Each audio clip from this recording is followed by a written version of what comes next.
മഴ തോരും മുമ്പേൽ നമുക്ക് കാണാനായിട്ട് കഴിയുന്നത് വേറെ ഒന്നുമല്ല കേട്ടോ.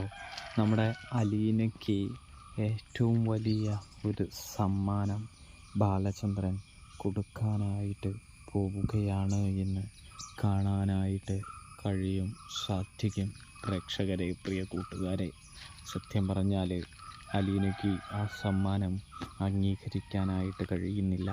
തനിക്ക് ആ സമ്മാനം വേണ്ട എന്ന് അലീന പറയാനായിട്ട് ഒരുങ്ങുകയാണ്. പക്ഷേ ബാലചന്ദ്രൻ അത് കൂട്ടാക്കുന്നില്ല. ഇത് എൻ്റെ ആഗ്രഹമാണ്, അതുകൊണ്ട് തന്നെ നീ ഇത് സ്വീകരിച്ചേ പറ്റുകയുള്ളൂ എന്ന് ബാലചന്ദ്രൻ പറയുന്നത് കാണാനായിട്ട് സാധിക്കുന്നുണ്ട്.